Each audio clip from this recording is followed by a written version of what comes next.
Hey everybody, it's Alex Youngblood. I've got Brian Haskins here with me. How How's you it going, doing, guys? man? Doing good. How are you? Good, good. I'm glad to be back doing these Tuesday, Thursday sessions. And everybody who joining us or watches this video afterwards, just remember Tuesdays and Thursdays at 1 o'clock, we try to get on here and give you some great content, great actionable information that you can use, and just put that on the calendar. And you can show up and join us and ask your questions and have some thought-provoking comments and all that kind of good stuff. And the more people, the merrier. So I see people joining us here. Unfortunately, BeLive has not worked out their situation where I can see the people commenting. But I don't know, Brian, it seemed like you were able to see that before. But, guys, call out what state you're in and all that kind of good stuff, what market you're in. And just so that we see you're here, go ahead and hit the share button if you can. If you can't share it, just tag it with somebody you think that would enjoy it. And also give us those likes and those hearts and those thumbs up. The more that we get of that, it's just the more great content we have to give. It's kind of like a Facebook rule or something like that. I don't know. But you guys, we appreciate you being here. There. Yeah, a wave is good too. So good to see each and every one of you guys. I see you guys in the group. I see the great info that you guys are giving out, great content that you're receiving, and we're going to get rolling here. So we're going to be talking about systems and creating systems that run without you, and how to get that going and why that's so important. So number one, Brian, why would you say it's so important that we get these systems up and running in our business as fast as possible?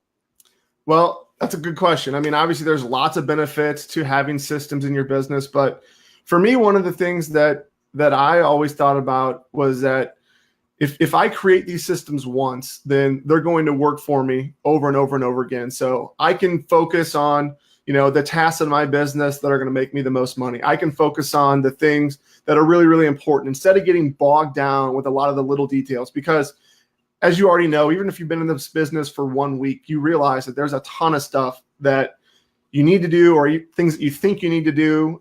You can get really bogged down not working on tasks that are actually going to, help your business or make you any money. So that's a huge reason why, creating systems is something that is really important to do, even from the beginning. A lot of people, they think, well, I haven't even done my first deal yet. Why would I need to do it? Yeah, exactly. So it's one of those things, and I always tell a lot of our students and people that I talk to, I mean, for me, there was a lot of things that I put off in my business, or a lot of things that just didn't get done because I didn't like to do them or I didn't want to do them.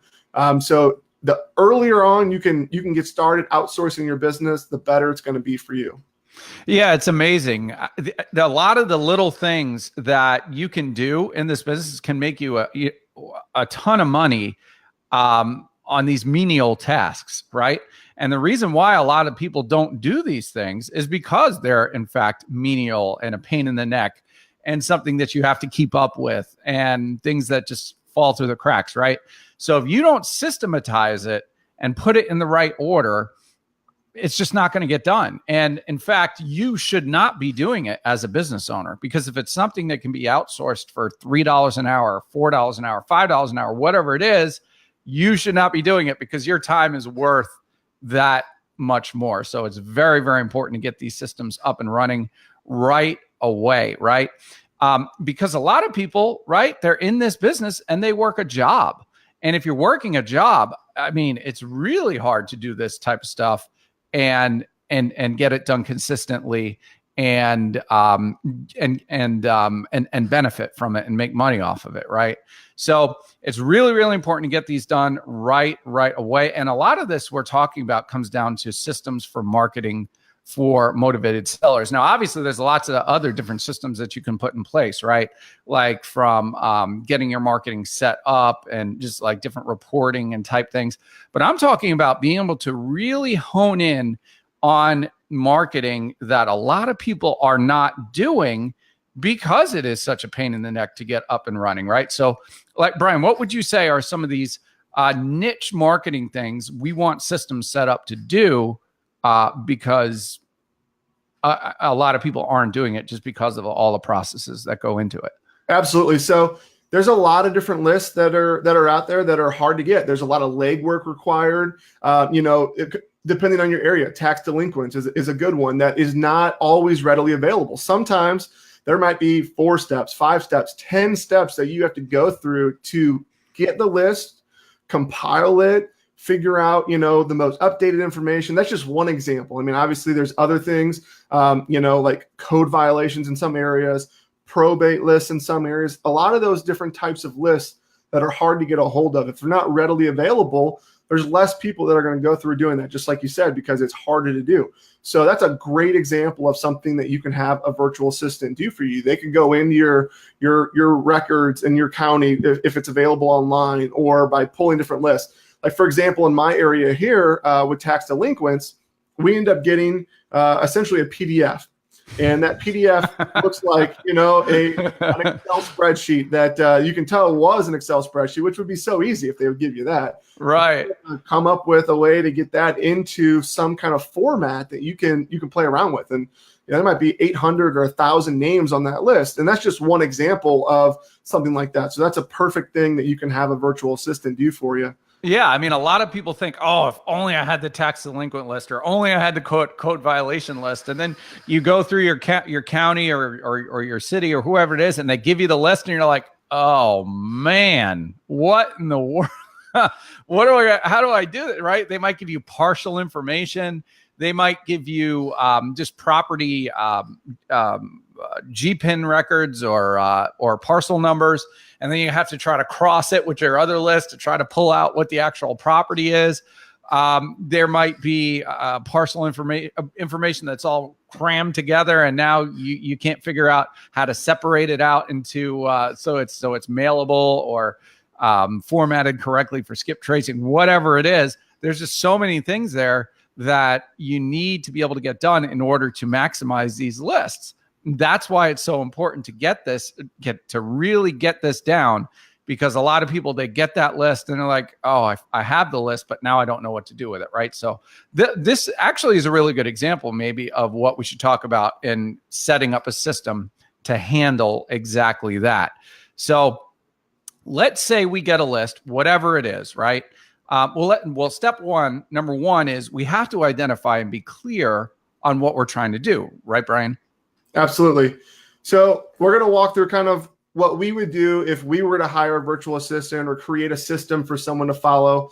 And this is a good habit to get in your business, no matter what you're doing. I mean, even if you don't have plans to hire somebody, or if you don't ever have plans to grow your business more than just you, it's still a good idea to create systems for yourself, because some of this stuff you may not do on a daily basis. So it's going to save you time and energy every time you go to do something like this. So the first thing, obviously, like you said, is get very clear on what they want to do and what needs to be done. So what I'll do is sometimes I'll just write down a few sentences, just really simple, just kind of explaining what the task is and what the outcome that I want for that particular task. Just jot it down, keep it really simple. Doesn't have to be more than a couple sentences. Just kind of explain it, so that way anybody that reads it kind of has an idea of what needs to be done for that particular task. And you want to make it something that if it doesn't work out for whoever you're working with, can easily take that same exact thing and move it to the next person who you're going to be working with, right? So for instance, what would be a good example of a simple sentence of something that you'd want to do and what that outcome would be? Yeah, absolutely. So let's just use a random example. Let's say someone is going to be maybe posting, a Craigslist ad for you. So sure. If you wanted to do something like that, you would say, all right, for this particular project, the goal of this project would be to get, property sold on Craigslist. You're going to list the property, follow the bullet points and, essentially post that on Craigslist. Just something really simple like that. Right. You just want to keep it as easy as possible, just for someone that just has a real basic understanding of what they'll be doing for you. It's basically a scope of work. Exactly. Yep. Okay. So once we establish that, and let's say even if it comes down to like getting evictions or something like that, your goal is going to be to collect this data and input it into a spreadsheet, so therefore that we're able to market to it or whatever. That's a simple statement of what you're trying to get to. So that's the first thing that we're going to do. But now, once we get that out there, we have that sentence or that statement. we actually have to put this into motion, right? So it's probably a good idea for you to be able to understand exactly how it's done, correct? Absolutely. Yeah. You always want to, no matter what in your business, you always want to do these tasks first, once or twice, even if it is as small as, just posting a property on Craigslist. That way you understand the process. You can't really teach someone how to do something unless you've done it at least once or twice yourself. But what I like to do from here is I actually do the task, and then I just jot down or write down every step that I've taken. And I try to make it as specific as possible. So for example, if we'll just use the same example, posting a property on Craigslist. So you would go to Craigslist.org or whatever it is. You would log in using this username and password. You would navigate to this URL. You would put in this, and essentially you just want to write out each step of everything you're doing. You want to make it as specific as possible. That way, again, like you said, you want this to be done once, and then you never want to have to, visit it again. Because if someone, if you hire a virtual assistant and maybe they work for you for a year or 6 months or even a month, and you have to hire somebody else, you want to be able to use this same exact system. So you want to try to make it as specific as possible. And the best way to do it is just go through the task yourself, write down each step, and then you essentially have created a very simple step-by-step instructions that they can follow. Yeah, absolutely. Absolutely. So that's what we want to do. And we can do that with a simple checklist. You know what I found too, is when you start doing a checklist like that, it can be a step-by-step process, but sometimes we have to use what is called a flow chart, right? Mm-hmm. Which is kind of like a if this, then that kind of thing. So can you give us an example of what we would use like in a flow chart, or why we would want to use that? Yeah, absolutely. So flow charts and then like checklists, those are things, they may not be used on every single system. But for example, if you were having someone that's going to be doing cold calling for you, or someone that's going to be handling incoming phone calls, something like a flow chart would be perfect for that, because they're going to have to be making decisions or asking questions and things like that. So you want to have different variables in there based on maybe what certain answers are or certain things. So there's lots of situations to where you would consider using something like a flow chart, because if there's any type of decision that needs to be made, or there's different outcomes that could happen, you would want to use a flow chart. Now, checklists, like you mentioned earlier, are really great as well, because it gives them something that they can use just to make sure that they've completed all the steps. So if it's a little bit more complicated task, a checklist is great, because they can walk through each step of it and kind of just make sure that they're on track, that they are going to complete it. But certain things may be a little bit more simple than others, and they might not require a flow chart or a checklist. But it's always a good idea to have as much information as possible for them, so they don't have to make decisions on their own. They're just going to be based off of what you would want them to do. Yeah. So for instance, like let's say you were working with somebody where you're trying to get skip tracing numbers, right? Perfect example of where you would use a flow chart would be, number one, go to, let's say, peoplefinders.com. Number two, call the first number that's on the list, right? And now we start getting to a decision, because if we can't reach somebody on that first number, now we need to flow into, okay, did you reach the person there or not? Yes or no? Yes. Excellent. Mark if they're interested in selling or not. No, move to the next number. And then they dial that number. If they're not available at any of those extra numbers, well, now they need to move to relatives and such. So that's kind of like a if this, then that kind of thing. And very important when it comes to flow charts, because those decisions need to be made in order to effectively carry out that task. All right. So if you guys are introducing or loving this information so far, and you feel this is something that you guys can use, give us a thumbs up and a hearts and likes and all that kind of stuff. Feel free to post your comments and questions. I'm seeing some of it in here as well. And we're going to move on to our next step, and maybe even one of the most important steps when it comes to getting a system created, so therefore you can have this done while you're at your job or while you're doing better and more important revenue producing activities. So creating systems is one of the most important things that you can do, and one of the things we teach our students as well in our implementation program. So we've got an implementation program where it's a very intensive process when it comes to helping somebody get started in the business, right? So just like these checklists that we have when it comes to helping with virtual assistants and such, we have an awesome roadmap, a checklist to help somebody get up and running in their business starting from scratch, right? So Brian, you actually put this this checklist together when it comes to getting going in your first 60 days. Do you have some highlights that you can share for us of that checklist and getting started? So if somebody was interested and just getting plugged into our system, they're gonna get going and have some success right away. Yeah, absolutely. So, for the biggest hurdle that we saw with a lot of our new investors was that they just needed to know what to do. So we wanted to try to simplify it as much as possible. And that's why we created what we call our 60-day action plan. And the 60-day action plan is designed, it really break down each week some of the big goals that you want to shoot for. And then even more advanced into that is what you would need to do kind of on a daily basis. So a lot of the things that we do in our business is based around our deal hacking formula. And that formula is essentially, number one, going out and identifying your target market, figuring out where you want to invest in your business. That's the first thing we do. So the first week is based around, essentially evaluating your real estate market, figuring out where the hot spot in the market is, what are the top zip codes are, and then learning how to pinpoint the buyers in your market. So the first week we kind of focus on that, and then as you kind of move into the second week, we start with the marketing side of things. So what we've done with that action plan is just break down one or two big things that you want to accomplish that week and show you exactly how to accomplish those steps. So what's nice about it is you don't have to worry about, step 10 of the business. You only have to worry about step 1 or step 2 for this week.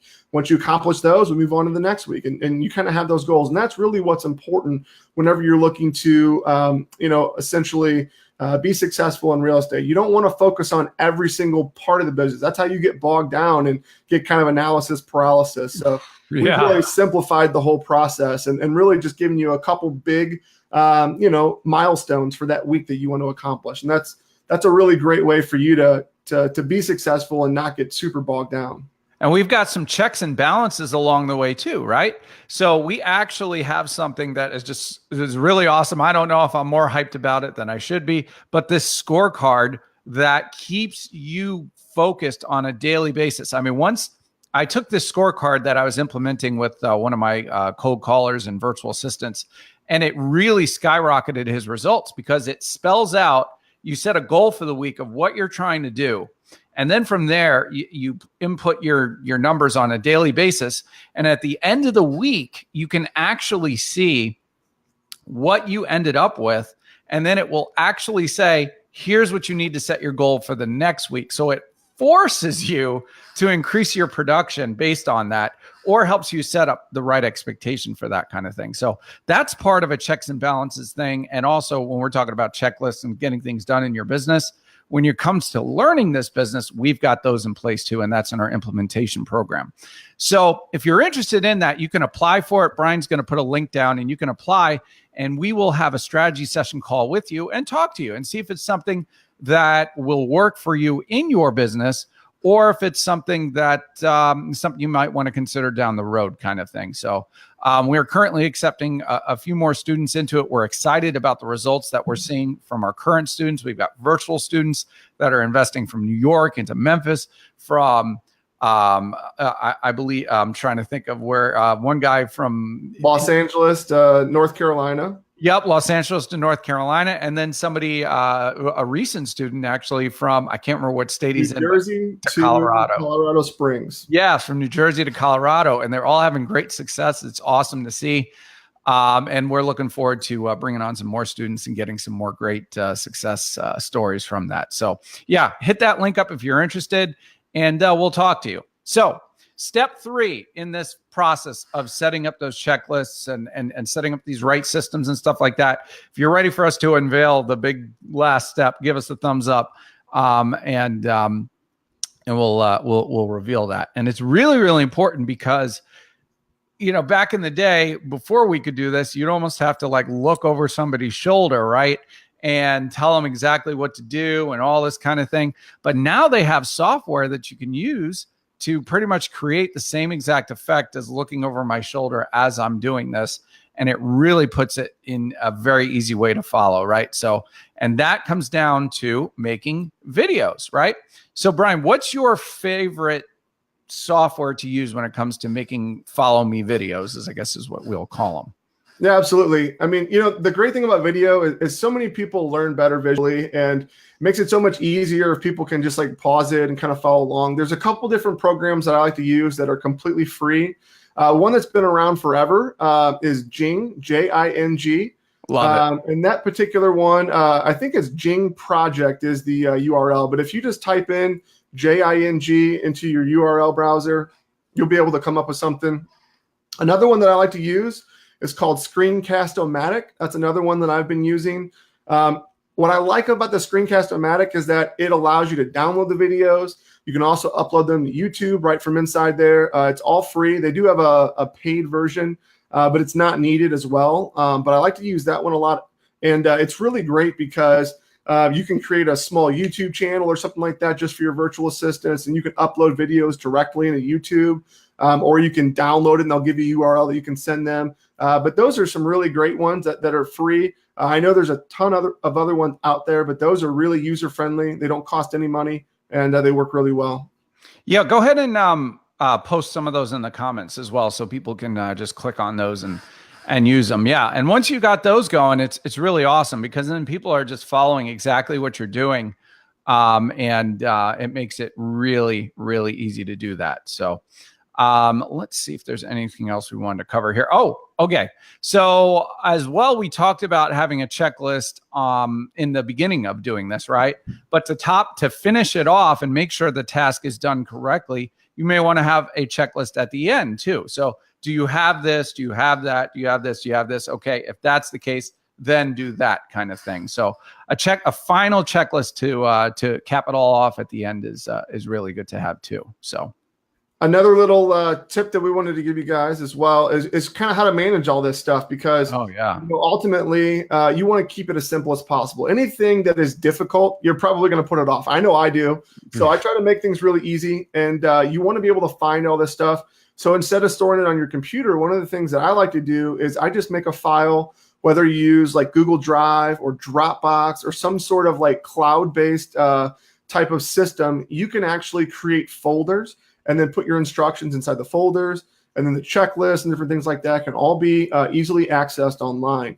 And what's nice about like Google Drive is that it allows you to always have like the most up-to-date version of whatever you're using. So if you make changes, it'll automatically populate. So whenever your virtual assistant logs in to see the instructions, everything is going to be updated for them.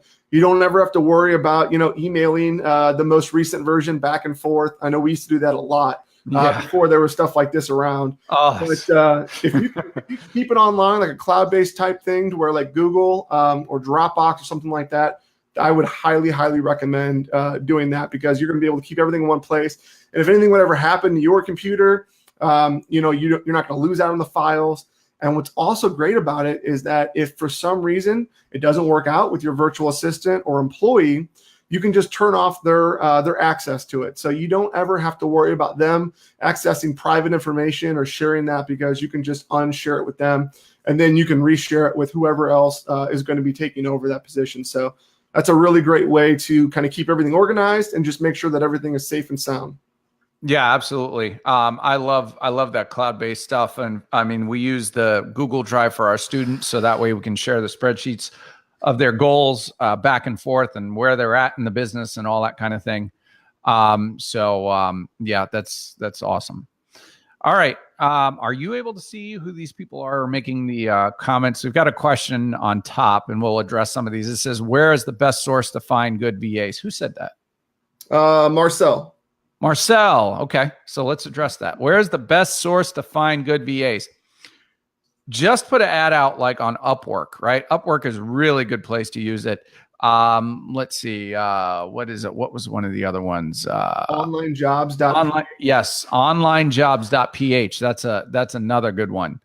And there's a lot of other like services out there that provide trained virtual assistants. Yeah. Depending upon how specific you're looking to get, that may be an option, but it's always going to cost more than if you were to just hire and find your own virtual assistant. But there's lots of other companies out there that have specially trained virtual assistants. And it's a really good idea, actually. I mean, I've been building a team right now of cold callers, right? And I put an ad on Upwork. This was like, I think Wednesday or Thursday of last week. And I've already got like 4 people that I'm working with because I went to a firm and still even only paying $5 an hour. They're actually kind of managing and putting it together. They're kind of like, okay, this person's going to work this time. This person's going to work this time. And you know what, to me, it's worth it. Even if I could have paid these people just $4 an hour and they're just making $1 an hour off them, to me, it's worth it. I mean, it's so streamlined. And even they push me a little bit and they're like, okay, when we need the script for this, okay, we need to do this, we need to do that, kind of thing, which is good. So I appreciate that. So, all right, let's see. Next question. Who's asking this top question here, Brian? So Matt says his issue is doing each task each day. Like Monday, he might search for leads, Tuesday, skip trace, Wednesday, cold call, Thursday, direct mail, so on and so forth. So with absolutely, that, yeah. So with that, I mean, there's a couple different options that you have. So number one, if you're not planning on outsourcing, I know we're talking about outsourcing in this video, but if this is something that's your own personal calendar, that you're trying to accomplish these things and you're struggling, one tip that I would suggest, I know you've done this as well, Alex, is time blocking. Absolutely, so yeah. Blocking out certain parts of your schedule and your day to focus on the most important things. So for example, I always try to start my morning out before I do anything else by accomplishing whatever that main task is for the day. So for him on Monday, if he's going to be doing all of his searching for his leads, the first thing you would want to do is you would want to block out maybe that first half an hour, that first hour of your schedule and focus it only on that. So, and then you can block out other aspects of your day.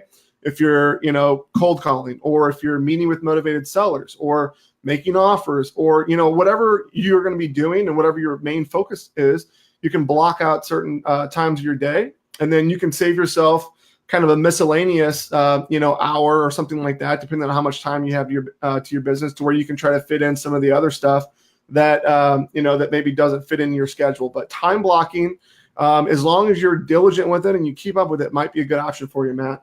Yeah, time blocking is awesome. They say somebody who's really good at time blocking, it'll make you a better businessman, a better, a fit guy, a better husband, and a better lover.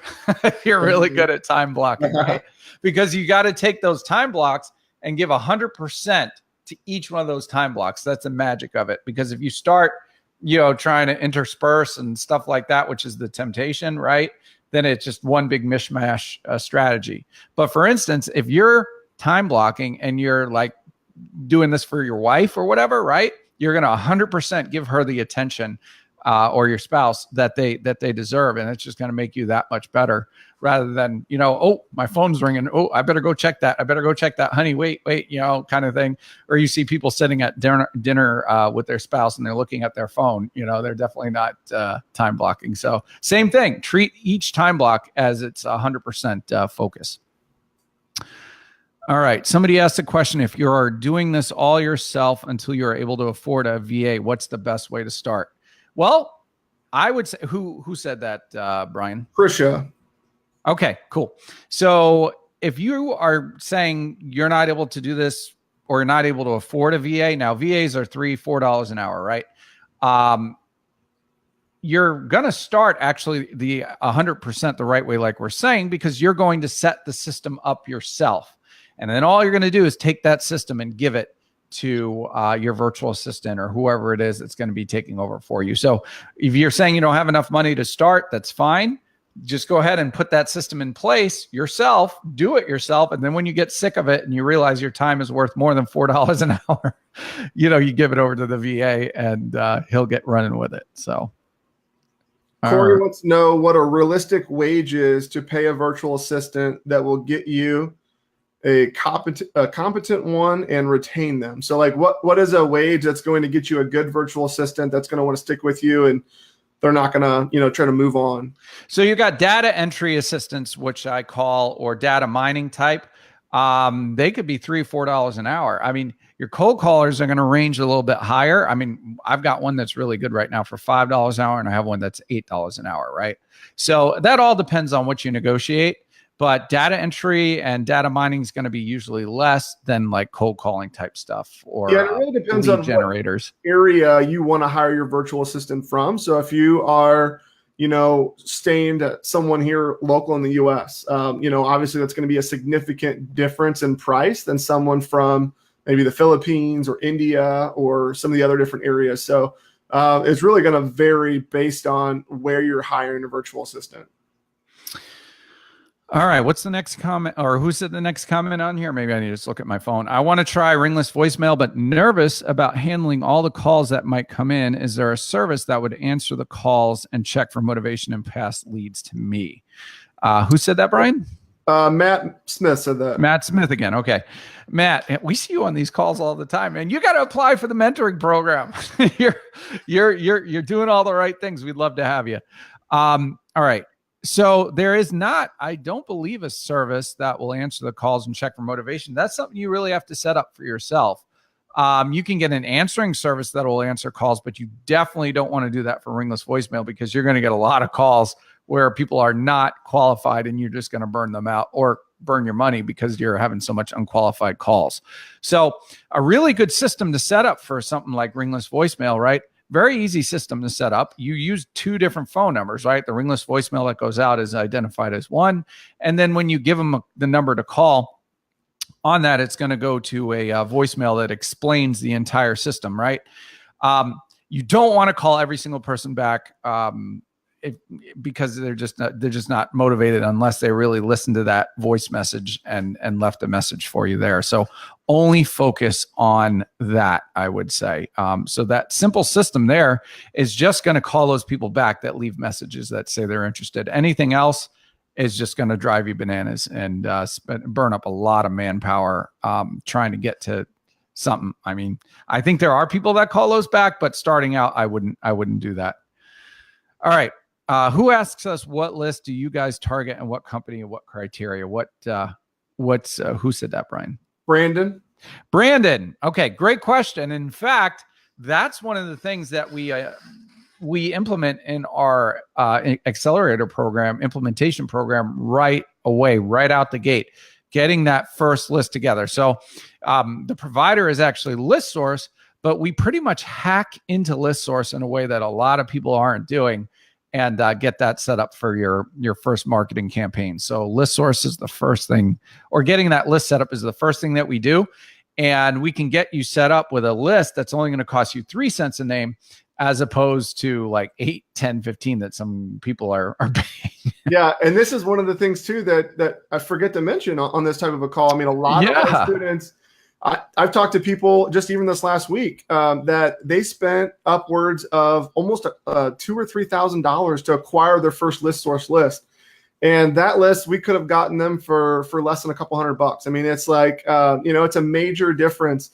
Number one, not only are they paying for leads that are going to be heavily targeted by everybody else because they don't know how to hack into ListSource and get the right list, but number two, they're way overpaying for it too. So that's a huge perk of being a part of our program, is that our students get discounted pricing through ListSource, and we're able to really help you guys get not only focused on the right leads that everybody else is overlooking, but we're able to get you those at a much discounted rate. So, and I mean, that adds up so quickly, right? I mean, what if you bought 5,000 names at 8 cents? What does that come out to? Is that what is that for? $400? Yeah. What was it again? 5,000 names at 8 cents. What does that come out to? $400? Yep, $400. All right. So what about 20,000 names at 8 cents? That's $1,600, right? Mm-hmm.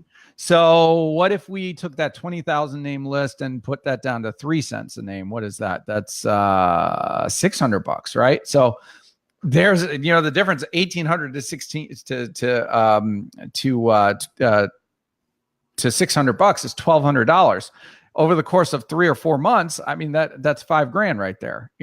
So by getting hooked up with us and using our pricing and stuff like that, you're saving money a ton. And by the time it's all said and done, and you make it through the program, you've already paid for it in savings by getting hooked up with ListSource like that. All right, let's see. What do you do if you're averaging 10,000 and there's a lot of gurus and programs that you're already implementing their program? Hard to pay for something you're already doing. Who said that, Brian? Brandon. Brandon again. Okay. What do you do if you're averaging $10,000? Now, Brandon, can you clarify that? You mean averaging 10,000 a month that you're making every single month, or 10,000 you're spending a month in marketing? Please clarify that. So you're saying it's hard to pay for something you're already doing. Okay. So Brian, why would somebody want to work with us if they're already making money in the business? And they're saying, well, if we're already making money, why should we pay you for your advice or time? Absolutely. Or whatever it is? So the way that you need to look at this type of business, once you're already successful in this business, is how can you kind of top grade? How can you take yourself to the next level? And with our particular program, or any program that is proven to work, I mean, obviously you guys can look at our Facebook group. We've got lots of stories from students that are successful. You have to look at not necessarily what something is going to cost per se. You're going to have to look at how much more money is this going to make you. Okay. That's one thing. Another thing that we really focus on, that there's a couple of things within our program that's more than just getting you on the right list, and getting you focused on marketing to the right people. Obviously, by focusing on some of the lists that we target, we're able to add more deals to what you're already doing, because I'm pretty sure that we're probably focusing on different lists than you are. Another thing too is a big thing that we focus on with our students is how to get more offers accepted, how to make offers that are, maybe you're losing out on right now. So that's another big thing that we're focused on. And then a third big thing is that a lot of the students that come to us that are already successful doing deals, we're able to help them make more money, more profit on their deals by pinpointing the right buyers in their marketplace to work with. So a lot of our students, huge. Yeah, absolutely. So instead of spending more money, you're still spending the same amount of money on your marketing, but your average profit is going to shoot way up. Right. But just like for us, I mean, we have mentors, we have, things that we invest in to help take our business to the next level. I don't know about you, but when I look at those things, I don't see a price per se that I'm going to have to spend on that. I see, well, how much more money am I going to make because of this, and how much quicker am I going to make that money? So I mean, it really comes down to ROI, right? So you look at it in any business venture, or let's say, look at it as like another marketing channel, right? Let's say I'm going to say, okay, you know what? I'm doing good with mail. I'm doing good with my cold calling. I want to expand. So now I'm going to add Google AdWords, right? So you add Google AdWords and you say, what's my ROI on this going to be, right? So maybe I'm like, okay, well, I'm going to throw $2,000 a month at Google AdWords. If I spend $2,000 a month on Google AdWords and it brings me back 4, is that worth it? Absolutely. What if I spent $2,000 a month on Google AdWords and it brings me back 20? Well, now that's a 10x return, right? Way worth it, right? Same thing. If you work with us, and we've got different price point programs for different people of where you're at in your business, right? If you work with us and you spend whatever it is to join at whatever level you're trying to join at, and you turn around and you take what we have and we show you how you can make 10x what you spent, or even double X what you spend, or whatever it is, it's worth it at that point, right? Because now you've got a system that you can implement over and over and over again, whether it's a new marketing way of doing things, whether it's a new system or whatever it is. It all comes down to ROI, and the ROI is definitely worth it if you're already doing deals, because you are in an advantage to the person, obviously, that's not, because you already see how the system works, and it's just that little tweak, that little extra thing that you do, and it skyrockets your results. I mean, I'm thinking about our student in California doing deals in North Carolina, how just that one little tweak he did, and he's pulling deals, out of North Carolina that even the local people aren't, because they're not sure about it, right? And they're very high profit deals too. and very high profit, yeah. If you're making it $10,000 a month, maybe join a mastermind and network off other people who are doing more than yourself. Yeah, you definitely can join a mastermind. That's one way to rub shoulders with other people. Masterminds are cool because you can pick up little nuggets here and there, kind of thing. The awesome thing about our program is that it's a weekly thing where we get on the phone, and right away, once you join, you get set up with our our members area where we have all the content that's in there broken down in a weekly step-by-step basis, and also all the past training calls. I mean, those are so golden right there. You go in and you can access all the different training calls that we've had over the past weeks. You can pick out nuggets and golden information out of that that's going to skyrocket your success as well. Do you think Facebook ads are a good way to find motivated sellers, right? Okay, so there's another thing, right? So people who are trying to use Google AdWords, Facebook for sellers, I've seen some hit and miss results on it. For me, it's not a consistent thing that I'm doing in my business right now. But those exact questions that you see right there are things that you can ask on a weekly basis. And you can see exactly what's going on in my business. I pull up the spreadsheets that I'm working with, the goals that I'm setting with my team members and stuff. And you can see the different results. And then you look at it and see the ROI and all that kind of thing. So Brandon, apply for our program. We'd love to work with you just because we'd be so excited to see, somebody who's already in the business and taking that and just making that tweak and changing it. All right. Do you guys recommend making an offer to everyone or gauging motivation and only going on appointments and making offers to motivated sellers? Okay. Who said that? Isaac. Okay. Isaac, great question. So that's going to come down to where you're at in your business, right? So the more offers you make, obviously, the better you're going to do. But you also have to be able to gauge the people or your competition around you in that situation, right? Because if you're making offers to everybody, I would highly recommend, if you sense competition around you, not just to send out an offer that other people are going to springboard off. And what I refer to that is getting baselined, right? So if I know there's 3 or 4 other investors around me and I throw out an offer, and then that person's going to take that offer, he's going to be like, okay, Alex just offered me this much.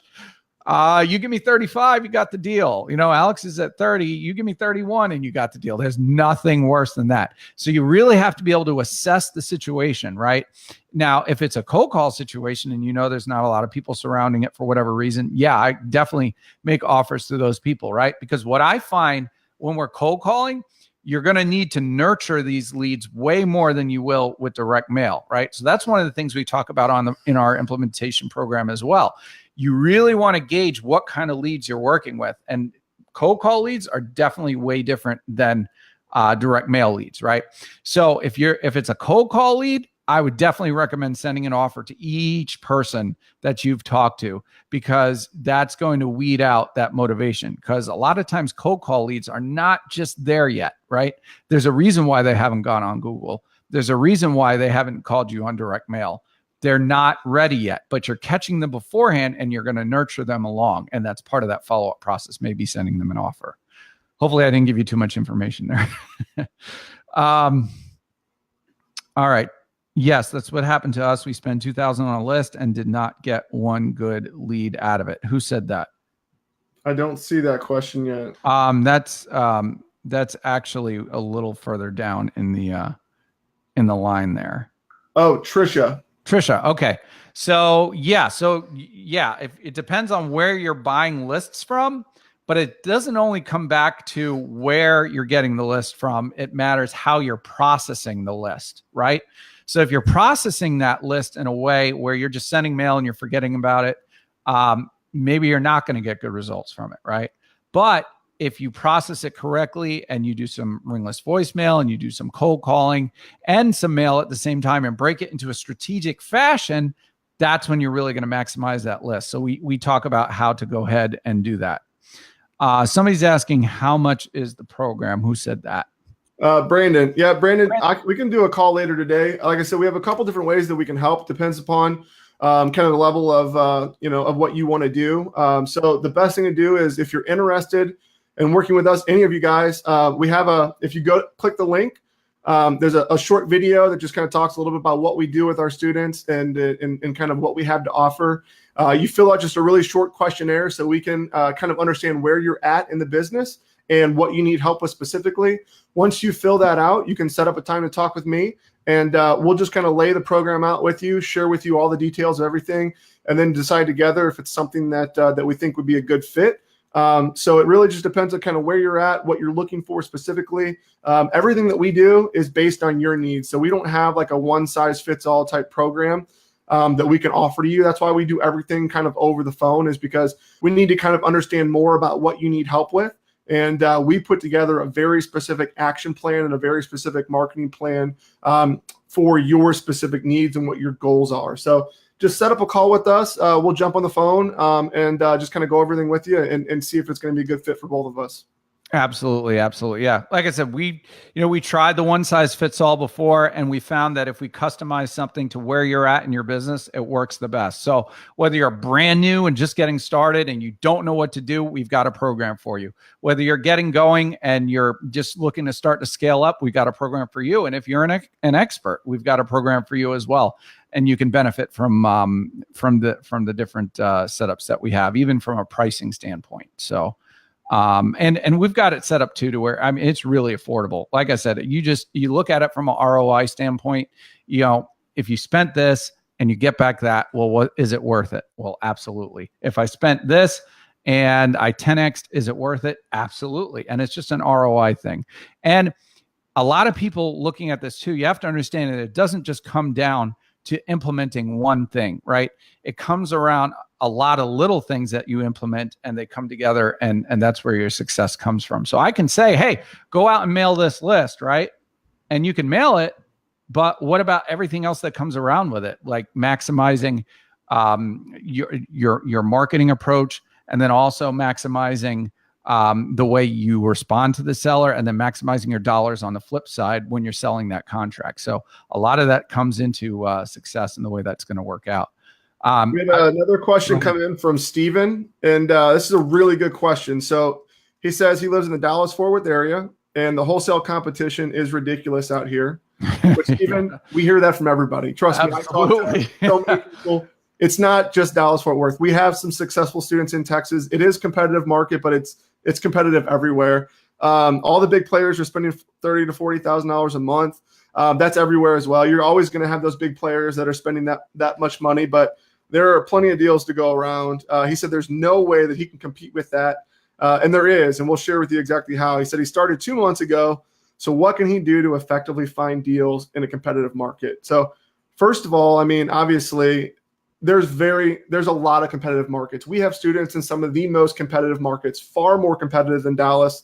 Los Angeles, we have several successful students there. San Francisco Bay Area, we've got people in just all over the place that are in competitive markets as well. And the way that we are able to help our students become successful, even if they're first starting out in those really competitive markets, is by the process that we take. So instead of trying to compete with the big players, we are really going to hack the process. So we're targeting much, much smaller areas. You're not going to need that large of a budget. So first of all, it's the way that we target the areas. And then number two, it's the list that we're going after. It's completely overlooked by pretty much 100% of the competition out there. So like I said, we have students that are investing in some really competitive areas and are able to step up to the plate as completely new investors and see some deals in those areas because of not only the way that we're going about the process. What we're doing is different than what everybody else is doing. And that's why new students are able to step up to the plate and see success, because you're right. If you try to compete with them, and let's say they're spending 30 or 40 grand a month on absentee owners. If you try to do that, you're not going to be able to win. Okay. You're absolutely right there. But that's why we don't go after those types of leads and don't go after that type of approach. And that's just kind of to touch on it a little bit. I mean, obviously there's a lot more in detail that we do, but for us, it's really all about the approach, who we target, how we narrow it down, and then the list as well.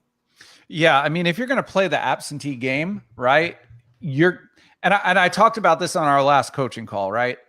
Trying to approach this business with a budget of Coca-Cola when you only have the capacity to do a precision marketing, right? So if you're trying to go after these big, ginormous lists where people don't have really any motivation, I mean, you're going to burn yourself out fast. You're really trying to approach this business on a Coca-Cola budget when all you have is just a small amount of money. It's not going to work. So you need to really get down to the precision side of things in order to do that. Because some of our students in Utah, they were working this, and they were really, and the fire for the business that they have is amazing, and their focus is amazing. But they were trying to approach the business from like I said, a Coca-Cola budget and hit it that way. But now we're helping them tweak it down to finding what that the precision of where they're trying to go. Here's another tip.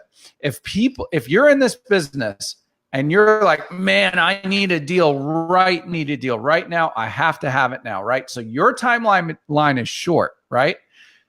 You need to focus on the deals where their timeline is short, right?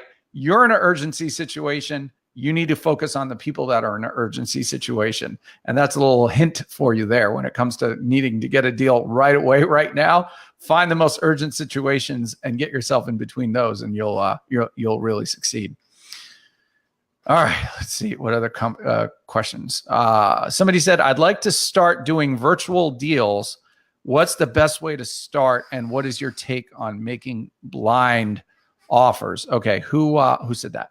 Trisha, saying you'd like to do virtual deals. Absolutely. I mean, because what we teach, you can use in your local market, and you can use it from a completely virtual standpoint as well. So the best way to start and doing that is absolutely our deal hacking strategy. The deal hacking strategy is how you can hack into any market in this country and start doing deals right away. And I don't have the time to go into it right now of everything that entails. But by hacking into existing deals that are already there, we can go back and we can create a marketing avatar that we can take and implement and start pulling deals out of any market. What's the best way to start, and what's your take on blind offers? So blind offers, like I said, I kind of touched on it before. It really depends on the situation that you're working. If there's a lot of competition around that one deal, I really would not do blind offers. But if it's somebody that you feel there's not a lot of competition around you, and it seems like a perfect instance would be a cold call, I would definitely send out an offer to them, because that's going to see if it goes down that next level, if these people are really interested. And people are kind of skeptical of cold calling to begin with.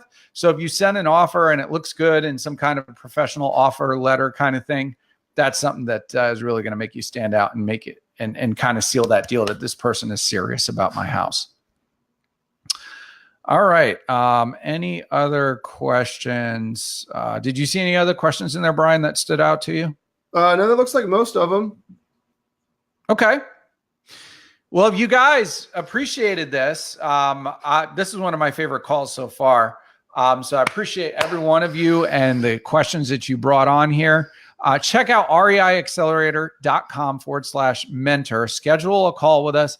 See if it's a fit for you. If not, no big deal. If it is, great. We look forward to exploding your business with that. And be sure to tune in. Let's see. Somebody said about Facebook ads for sellers.